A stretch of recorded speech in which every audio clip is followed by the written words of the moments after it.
Hi guys, yung orange na yan ay si Fireball. Ipinanganak sila ng March 14 ng apat niyang kapatid. But yun nga, dahil sa sobrang dami ng alagang pusa ng mga anak ko, may nabuti nila na ipaampon na lang. So, itong si Fireball ay napaampon namin dito sa malapit sa amin, pero ang layo is nasa 3.4 kilometers na siya. Kaya nakakapagtaka na yung halos 3 months old na pusa ay makakabalik pa sa amin, na talagang ikinagulat namin, napakagaling. At kung makikita nyo kasi nakagabi na sa video ipapakita ko sa inyo na nakita siya nung aking manugang habang may kausap doon sa harap ng aming gate na customer. Kaya eto, panoorin nyo yung video.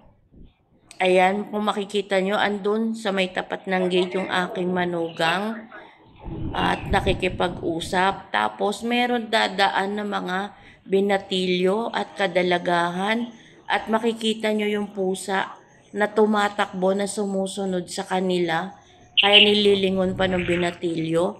Napansin ngayon ng manugang ko kasi nga alaga nila, kabisado nila yung kulay. And ayun nga, huminto sa tapat mismo ng gate. Hindi natin alam kung dahil na amoy. Paano na lang kung wala doon yung manugang ko, kung lumagpas o alam niya talagang bumalik. Nakakamangha talaga. At ayun nga, tinawag niya yung aking anak at chinek nilang maigi kung siya nga si Fireball, kasi medyo madusi. Ayan. At kasi nalaman nila doon sa naampon na 24 hours na daw na nawawala. Ayan. Pero nakilala nila sa mga marks sa katawan at pinakain na nga nila at pinunasan. Gutom na gutom. Kung tutuusin ay umulan pa ng mga oras nung gabi na yon. Hindi natin alam paano siyang nakauwi, saan siya sumilong. Puti, walang dumampot sa kanya, diba? O gutom na gutom yung bata, kawawa naman. And ayun na nga, nilaro nila, pinakain. Nung una ayaw niya pang kumain, pero ayan, kumain na siya ng kumain.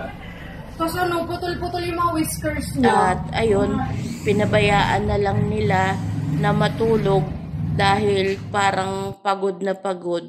Ayan siya po yan. Yun lang, bye.